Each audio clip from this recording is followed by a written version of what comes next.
I'm Sam Davies, and today I've come over to the Cambridge Biomedical Campus to look at its claims for sustainable transport, particularly with regard to Cambridge South Station. This is a proposal which has been up in the air for several decades now, but there is finally a consultation running about where the station's location should be. And we're going to talk about that and also look at some of the peculiar aspects of getting around this site on foot and by bike, which are going to make it a real problem unless they're sorted out before the station arrives. So many of you will recognise this location. This is Addenbrooke's roundabout at the top of Fendon Road.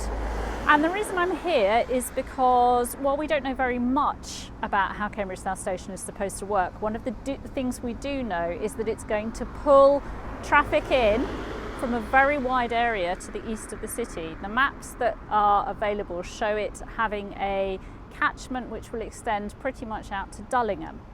Now, those people aren't going to be cycling and walking to the campus. So my question is, how are they going to get there? They will be coming through this roundabout in the main. So let's see whether there's some viable alternatives to getting their traffic off our streets. For motorists, the choices from here will be to go to Trumpington either via Long Road or over Granham's Road and through Shelford, because the only motor access to Cambridge South Station at any of the locations proposed will be from the west on Addenbrooke's Road. The conclusion of those two routes is that people accessing the campus from the east are going to have to do a 3 or 4 mile detour to get to the Addenbrooke's Road entrance. Now, that is going to snarl up our neighbourhood even more than's already the case. And the consequence of that is we need to make it really possible for everyone who can walk or cycle or get the bus to use those modes to get here. And my purpose this morning is really to demonstrate how incredibly inaccessible the campus currently is when it comes to encouraging those modes of access.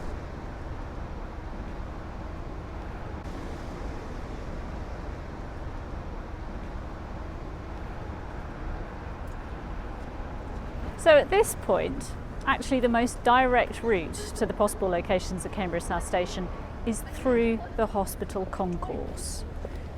That seems incredible to me, but to the best of my knowledge, that is the truth.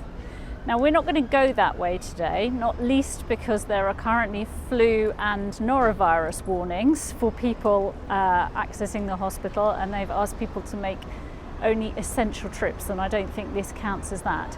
So instead, we're going to take the alternative route, which is through the lobby of the multi-storey car park.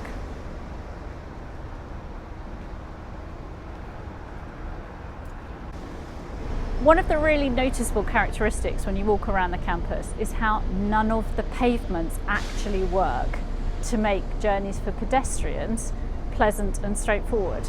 So you can see over this shoulder that the exit from the car park directs you onto this piece of land here.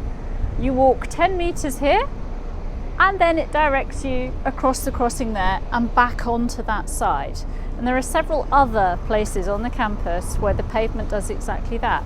And if you want to make it encouraging for people to come through this place on foot, those are the kinds of small changes which really need to be enacted now before the station's in place.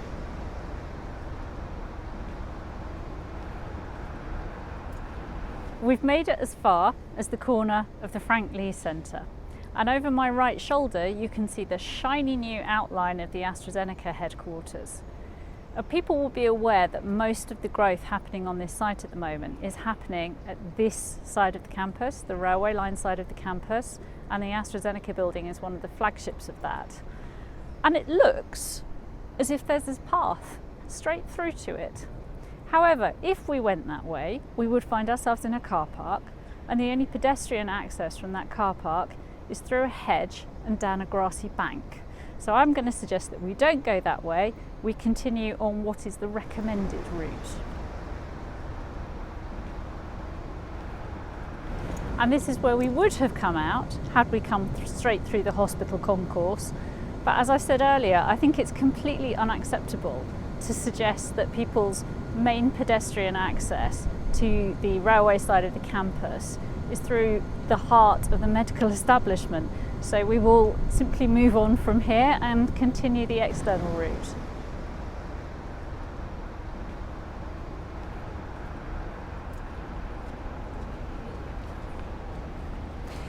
Now, it's possible to argue that the route we've taken so far through the older parts of the hospital have evolved. And so it's not surprising that they don't join up very well, because they've been constructed in a piecemeal fashion over several decades.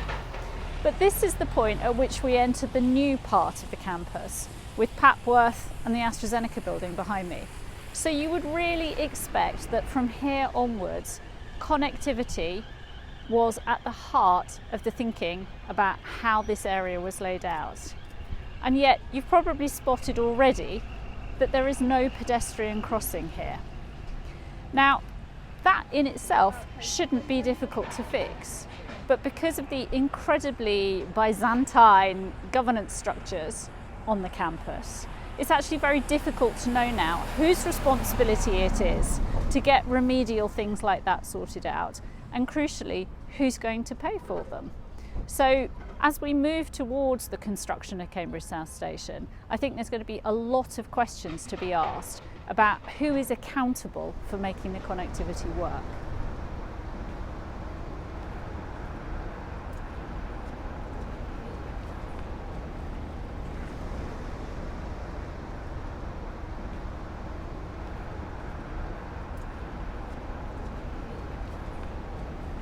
So behind me are the infamous cycle barriers that were put in at the foot of the guided busway bridge without any consultation or notice a couple of weeks ago.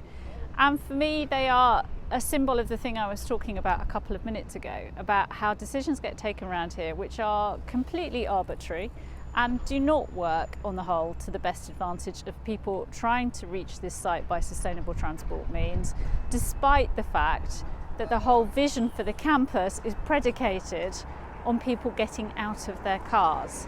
I'm not going to labour the point about these barriers because it's been extensively reported already, but I would just ask you to think about whether it would encourage you to be cycling here in the morning if someone stuck that kind of obstruction in your way and didn't even think it was necessary to provide any forewarning. One of the other things I should comment on in this location is that this is the proposed northern site for the station, and so my understanding is that it will require some rebuilding of the guided busway bridge. And again, I would ask questions about how access from the Trumpington side is going to be maintained if this is an area which needs substantial work. We already know that Network Rail are proposing to turn quite a large part of Hobson's Park on the other side of the bridge into their construction compound. I have real concerns that this area is going to be quite unpleasant to pass through for the entire duration of the construction process.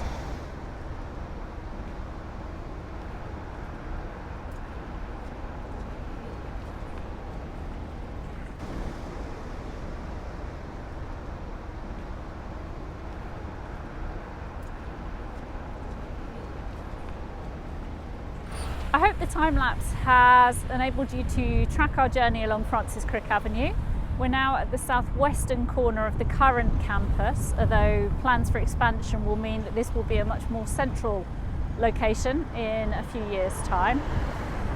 One of the things you can see is that Francis Crick Avenue at the moment looks quite wide, and my conversations with Network Rail have suggested that they think this could be a place where a lot of the buses serving Cambridge South Station come and park.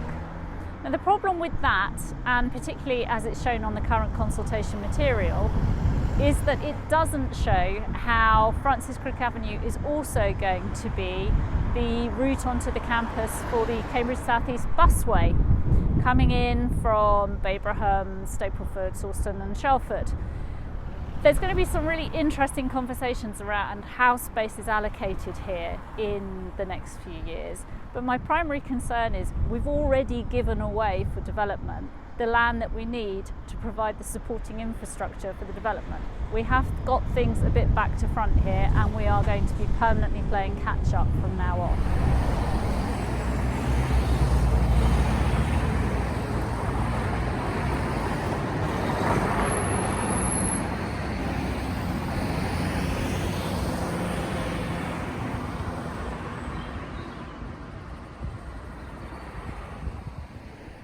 We're reaching the end of my quick guided tour to the problems with connectivity into and through the campus, and we're now standing on the corner of the 9 Wells development on the corner of Dame Mary Archer Way. The reason for coming here really is to talk about the fact that Queen Edith will be the funnel through which traffic will try to access Cambridge South Station, whichever of the 3 locations is chosen. And particularly if the southernmost location is chosen, this will be the closest point at which cars will be able to drop passengers coming from the east without doing the 3 or 4 mile detour around via Trumpington. Now, the 9 Wells development is not built for high traffic volumes. In fact, it was very deliberately structured in a way consistent with keeping traffic volumes down. And I'm anticipating residents here potentially having to contend with 6:30 drop-offs and a constant stream of cars driving in and driving out, such that passengers can make the 500-metre walk to the southern location. It's this kind of unintended negative externality of how the campus affects our neighbourhood, which is so easy to overlook, and why the requirement for some joined-up thinking is so high. And as we just do the last final stretch of this journey, you can see a location where that hasn't been thought through with really calamitous effects.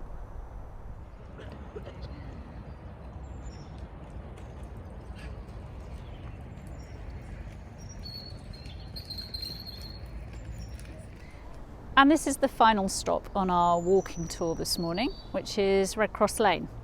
And Red Cross Lane really is at the heart of my scepticism about whether the campus means what it says when it claims that it is going to be able to pull off the conjuring trick of the level of development that it's currently proposing, sustained by walking, cycling and bus access, and without generating more traffic flowing through Queen Edith. The reason Red Cross Lane kind of encapsulates that for me is because this ought to be a safe and pleasant walking and cycling route into the campus.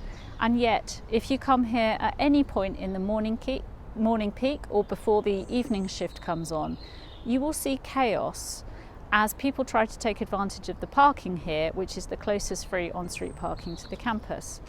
That's hugely detrimental to the lives of the residents here. It's also making it a death trap for cycles and pedestrians trying to use this route. Now, it seems to me there are some really simple and obvious things that one might want to explore in terms of sorting that out. For example, looking at the possibility of removing the on-street parking and looking at resurfacing and widening the pavements to make them safe to use. The problem is, again, governance. All of these responsibilities are scattered across a range of local government institutions, none of whom seem willing or able to cooperate with each other. And until those issues are resolved both outside the campus and on the campus, it's very difficult to believe that the arrival of Cambridge South Station is going to be the panacea that we're told it is.